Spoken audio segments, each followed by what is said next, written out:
ძისა და სულისა თქმულისა ამინ. სიტყვა თქმული წმინდათა შორის მამისა ჩვენისა გაბრიელ იმერეთის ეპისკოპოსის. მესამესა პირიაკეს ზედა მენელსაც ხერხით. აღსდგა არა არსათა აჰა ადგილისა და დაზვესის. ხშირად დამიკრება ზმანო მართლმადიდებლური ქრისტიანები. კაცი ღვთისმოყვარე და სულის ხონების მოშორება მომდევნო და გამოვიკითხავს რა მდგომარეობაში ვიქმნებით ჩვენ მომავალსა საუკუნესაში რანაირი ცხოვრება იქნება საიქიოს არც უადგილო არის ამისთანა კითხვა და ფიქრი დიახ ღირს რომ გამოვიკვლიოთ რა სახით იქნება ჩვენი არსებობა და ცხოვრება იმ ქვეყანაში უფალმა ჩვენმა იესო ქრისტემ როგორც ხვანი ყოველდღი საჭირონი სწავლანი და მოძღვრებანი მოგცა და აღვიხსნა მსგავსად ყოველი რაც საჭირო არის ამ საგანზე საკუთარი თვისი მაგალითით აღვიხსნა და გვაწვდა აღსდგა რა მკვდრეთი იგი 40 დღე იქცეოდა კაცთა შორის სწორედ იმ სახით და იმ მდგომარეობით რომლითაც კაცნი ცხოვნებულნი იქმნებიან შემდგომად აღდგომის იესო ქრისტეს აღდგომა მკვდრეთით გვაჩვენებს რა მდგომარეობაში ვიქნებით, რომლითაც სახით ვიცხოვრებთ ჩვენს შემდგომად აღდგომას. და ესრე პირველად სიკვდილი, ანუ გარდაცვალება გაათავებს, ანუ მოსპობს მხოლოდ აქაურსა, სოფლიურსა ჩვენსა მოქმედობას, ხორციელსა ცხოვრებას. თვით იესო ქრისტემ აღდგომილმა მკვდრეთით გვაჩვენა ჩვენ ეს. ვიდრემდის იგი იყო ქვეყანაზე, გაუღალავად ასრულებდა ნებასაზე ციერისათვის ისა მამისა. ავრცელებდა ქვეყანაზე სასუხოელსა ღვთისას. ბოლოს ურიათა იგი ჯვარსაცვეს. ამან შეასრულა მისი სოფლიური შრომასა. მისი სხეული იქნა მიცემული საშინელსა სიკვდილს. მისი ნისმის სასწაულ მოქმედნი ხელნი ჯვარზედ მიმსჭვალუნი გაშეშდნენ და გაცივდნენ. თვალნი მისნი, რომლისაგან გამობრწყინავდნენ აუარებელი სახიერება და მოწყალება დაბნევდნენ. ბაგენი მისნი, რომლისაგან დაუცხრომელად გამოდიოდნენ საღმრთოლის სიყვარული დადუღდნენ. ღვთაებრივი მისი გული აღსებული ზეციერითა მოწყალებითა და მობიერებითა დადგა, აღარ წგერდა. იგი მოკვდა სოფლისათვის, გარდა მისი არსება არ მოისმა. მან სული მისი შეავედრა ხელთა შინა ზეციერისა მამისა, რომლისაგან იგი მარადის მოელოდა აღდგომას და ეს სასოება მისი არ გამთხოვდა. აღდგა არა არსკაფა აჰა ადგილისა და დაზვესი. ჩვენიცა სოფლიური ცხოვრება ოდესმე დამთავრდება. ტესლის სიკვდილისა ყოველთვის ბუდობს თვით ჩვენ სხეულში. გარდა სიკვდილი არ მოსპობს ჩვენს არსებას. სიკვდილი არის გარდაცვალება, ანუ გამოცვლა, შეცვლა აწინდელისა ცხოვრებისა სხვა უმჯობეს ცხოვრებად. მოკვდება მხოლოდ ეს ჩვენი მძიმე სხეული. მიწას მიეცემა. გარდა ის შინაგანი ჩვენი გაცოცხლებული სული არ ემუნება სიკვდილს. მეორედ, შემდგომად გარდაცვალებისა ჩვენ არ გვეკარგება ხსოვნა, წარმოდგენა ყოვლისა, რასაც ამ სიცოცხლეში ვიქნით. უფალი იესო ქრისტე შემდგომად აღდგომისა თვისისა იყო იგივე, როგორც სიკვდილმა. სიკვდილმა არ მოსპო მის შორის მეხსიერება იმისა, რასაც იტყოდნენ მასზე და წინასწარმეტყველები. რაც აღუთქვა მან მოწაფეთათვის და შემდგომად სიკვდილის. იმასვე ასწავლიდა მოწაფეთათვის და რასაც სიკვდილა.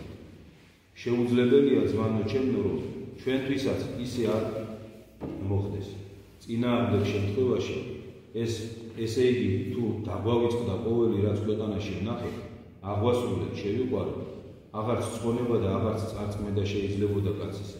ჩვენ მაშინ სულ სხვანი ვიქნებოდით და ვეღარ მივიღებდით ღვთისაგან ვერც ჯილდოს და ვერც დასჯას. მესამე, იმ ქვეყანაში ჩვენ გადავიტანთ აქედან ყოველთა სულიერთა ჩვენთა თვისება. აქედან გავყვება ჩვენ ყოველი ჩვენი ღირსება და თვისება, ნაკრულევანებაც, ცოდვაცა და მადლიც. იესო ქრისტე შემდგომად აღდგომისათვისისა იქცეოდა იმავე სახითით და მიმართულებით, როგორადაც უწინ სიკვდილამდე იქცეოდა. იგივე სიყვარული და სახიერება, იგივე მოშურნეობა ღვთის დიდებისა, იგივე სიბრძნე, სწავლა, დიდება და ღვთაებრივი სახე. მართლაც, თუ უკვდავსა სულსა სიკვდილი ვერ შეეხება, იგი ვერც მოაკლებს მას საკუთართან მისდათვისდებად, რომელიც მან შეიძინა ამ ქვეყანაში. სიკვდილი ვერც აართმევს სულსა კაცისასა ყოველსა, რითაც თითოეული კაცი განსხვავდება სხვათა პირთან. და თუ ეს ასეა, ძმაო ჩემო, თუ აქედან გაყვება შენ ყოველნი შენი ღირსებანი და ნაკლებანებანი, ნუ თუ არ ხედავ, რას ამუგეშუა ერთი მხრით ეს გარემოება და რა საშინელი მეორე მხრით. ნუ თუ არ ხედავ, რომ შენ აქვე შენი ხელით აშენებ შენთვის, ანუ ჯოჯოხეთსა, ანუ სამოთხესა. რას იქმ შენ მაშინ, იქა, ой, ანგარო, ხარბო, შურით ავსებული, ყოველი შენი ნუგეში, ყოველი შენი კერპნი აქ დარჩება. გადახვალ იქ, გატიტულებული და მოკლებული ყოველთა შენთან უბეშდა. მარტო ეს იქნება შენთვის ერთი ჯოჯოხეთი. იხარობდნენ თქვენ კეთილის მოყვარება, ღვთის მოყვარება, სიმართლის მოყვარება. იქ დაგვხვდებათ თქვენ ბედნიერება. მოგეცემათ, რაც გიყვარდათ, შეემთხვევით, რაც გსურდათ და რასაც ეძიებდით. მეოთხე, მომავალ საშინა საუკუნესა ჩვენ შევალთ ახალ საშინა წრესა ცხოვრებისას, რომელსაც შინა გამზადებული არის ნეტარება მათთვის, რომელნი დაუცხრომელად იბრძოდნენ ამ ქვეყანაში. სიკვდილმა დაამთავრა ყოველი მწუხარებანი და ტანჯვანი უფლისა იესო ქრისტეს. თვითონ იგი იტყოდა, რომ ზნებითა და სიკვდილითა უნდა შევიდეს დიდებასათვის და მართლაც შემდგომა აღდგომისა, ვითარცა თვითონ იტყოდა, მიეცა მას ყოველივე უფლება ცათა და ქვეყანასაზე. დაჯდა იგი მარჯვენით მამისათვისისა და მუნ იგი მართავს ყოველივე ცათა და ქვეყანასაზე. ჩვენ ესრედ მოგვიხდება შემდგომა სიკვდილისა. სული ჩვენი განთავისუფლებული ყოვლისა სოფლიური სამწუხარებისა და ამოუებისა დაუბრკოლებელად გაშლის, გაავრცელებს თვისთათვისებათა და მოვალეთა. გავა ვრცელსა ზედა ასგვარესა ცხოვრებისა და მოქმედებისას. თანდათან მიახლება ღმერთსა, წყაროსა ყოვლისა კეთილობისა და ნეტარებისას. ჩვენი ცნობის მოყვარე ჭკუა იპოვნის ისრეთსა საგანსა ცნობისასა, რომელიც შეიქმნება საუკუნო მისი საზრდო და მისწრაფება. გული ჩვენი და ბრძნობა მარადის მეძიებელი სიხარულისა და ბედნიერებისა შეემთხვევა ისრეთსა წყაროსა ბედნიერებისასა, რომლისაგან უკუნითი უკუნისამდე აღმოისებს დაუსრულებელსა სიხარულსა და ნეტარებას. ბოლოს მეხუთე, სხეულით ჩვენი შემდგომა დაღლომისა შეიქმნება სულიერი, ჰაეროვანი, სუბუქი და უყდავი. მაცხოვარსა შემდგომა დაღლომისა ჰქონდა იგივე სახე ხორციელი, იგინივე ასო, მისსა საღმრთო ხორცზე იხედებოდნენ სახე სამსჯვალთა ეკლესიის გვირგვინისა. თომა თითითა თვისითა განიხილა ხელნი მისი ფერხნი და გვერდი. გარნა ამასთანავე მისი სხეული სულ სხვანაირი იყო. სიმძიმე, ანუ ხენეშობა, ანუ რაიმე სოფლიური განხრწნადი მასალა არ ჰქონდა. იგი შევიდოდა კარტახშულთან, უცბად იქნებოდა ხილული და მტკისვე უხილავი. წამსაშინა თვალისა იერუსალიმიდან გალილეას გაჩნდებოდა. წინაშე მოწაფეთათვის და ბოლოს ამაღლდა ზეცა. ჩვენი ხორცი ძმანო ჩემო შეიქმნება ეგრეცა უხრწნელი, ჰაეროვანი. არა ქვეშევდომის სივრცისა, ანუ ჟანისა. იმასაც კედელი ვეღარ დააკავებს. ზეცას ამაღლდება, თუმცა სახე და შედგენილობა ექნება იგივე. ესრედ მაცხოვარმა გვიჩვენა ჩვენ, რა ვიქნებით შემდგომა სიკვდილისა. ხორცნიცა ჩვენი უნდა დავიცვათ და მოვამზადოთ ძმანო ჩემო, მომავლისა ცხოვრებისათვის. მარხვით, მოთმინებით, სიწმიდით, იგიც იქნება მოზიარე მომავლისა ნეტარებისა, ანუ ტანჯვისა, რომელთგან პირველი მოგცეს ჩვენ ყოველთა ღმერთმა და მეორისგან გვიხსნას. ამინ. შეგვეციოს გაბრიელ ეპისკოპოსი. ვრცელი სიტყვა იყო სულ ორიოდე სიტყვით, მინდა უბრალოდ ხაზი გაუსვა მის ერთ-ერთ გამონათქვამს, რომელიც დღეს ჩვენ მოვისმინეთ. რომელიც ვფიქრობ, რომ განსაკუთრებით საყურადღებო უნდა იყოს ჩვენთვის. როდესაც ადამიანი გარდაიცვლება, გაბრიელ ეპისკოპოსი ამბობს, რომ ის არ იცვლება, მისი მოთხოვნილებები, ყველაფერი მას იგივე რჩება, რაც ჰქონდა ამ ქვეყანას. და უბედურება არის, რომ ცოდვის მოყვარე ადამიანი, როდესაც აქ ამ ქვეყნიდან გავა იქ მას ის აღარ ხვდება, რისთვისაც ის ცხოვრობდა. და მარტო ესეც კიო საკმარისი არის ჯოჯოხეთური ტანჯვისთვის, გაბრიელ ეპისკოპოსი გეუბნება. და მართლაც ესეა. იმ სამყაროში, რომელიც ელოდება თითოეულ ჩვენთანაც, არც ერთი ეს ხორციელი სიამოვნება არ არის. და თუ ადამიანის ცხოვრება მთლიანად ხორცზე არის გადაგებული, რა ჭამოს, რა ჩაიცვას, რა დაიხუროს, ისეთი გადავისი, აი ამის თქმა უნდა გაბრიელ ეპისკოპოსი. როგორადაც ჩამოვაყალიბებთ ჩვენ აქ თავს ამ ქვეყანაზე, ზუსტად ისეთი გადავდივართ იქით. და წარმოიდგინეთ, რომ აღმოჩნდეთ უცბად ერთ ადგილზე, ღმერთმა ყველა დაიფაროს, უცბად რომ აღმოჩნდეთ ისეთ ადგილზე, სადაც არაფერი არ არის ისეთი, რაც ჩვენთვის სამოგეშოა. საერთოდ არაფერი. ჯოჯოხეთი აღარ არის, ხო? აი სწორედ ამის თქმა უნდა გაბრიელ ეპისკოპოსი ფრთხილად ვიყოთ. ეს ცხოვრება მოცემული გვაქვს ჩვენ იმისათვის, რომ მოვემზადოთ მომავალი საუკუნო ცხოვრებისთვის. და იმას გვეუბნება გაბრიელს, აი იქ გაიხარებენ სიკეთის მოყვარეები, მოწყალების მოყვარეები.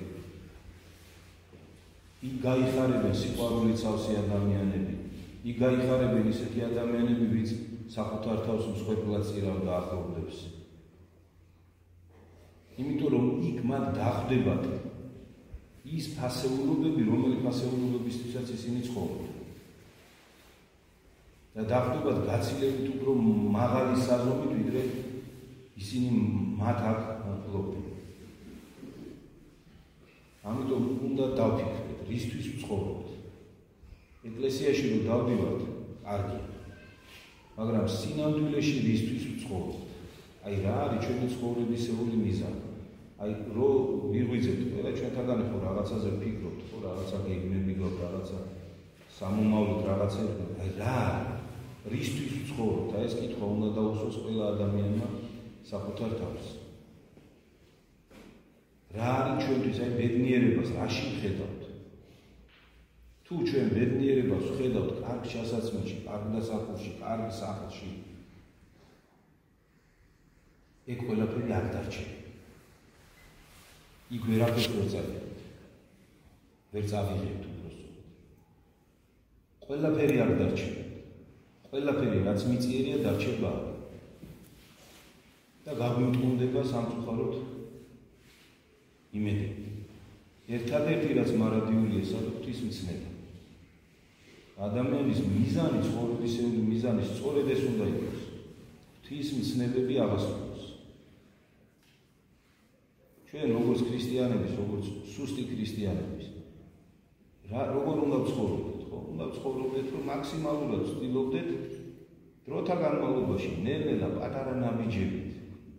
პატარა ნაბიჯებით ხორციელი მოვიკლოთ და უფრო სულიერზე ვიზრუნოთ. ეს უნდა იყოს ჩვენი ცხოვრების გზა. მთელი ცხოვრების გზა, ეს არ არის ერთი და ორი დღის საქმე. მთელი ცხოვრების გზა უნდა იყოს, რომ ნელ-ნელა ნაბიჯ-ნაბიჯ რაღაცებს ვიკლებდეთ, რაღაცა ხორციელზე უარს ვამბობდეთ და რაღაცა სულიერს ვიცებდეთ.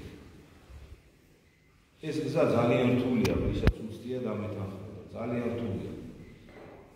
მაგრამ აკაც უყალი მოწყალი არის, როუნება რომ რასაც შეძლებთ, რასაც ვერ შეძლებთ, მე შევძლებთ, მე დაგეხმარებათ. ითხოვეთ პატიება, ითხოვეთ რომ ძალა მოგცეთ და მე მოგცეთ ამის ძალას და გააკეთეთ. ამიტომ რთული არაფერი დაუვალებია ჩვენთვის.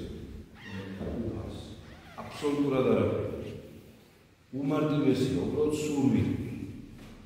სურვილი უნდა გქონდეს, რომ შეუდგეთ მას, ღმერთმა მოგცეს ძალა. კიდევ ერთხელ ვიმეორებ, რომ ჩვენი ცხოვრების მიზანი ყოფილიყოს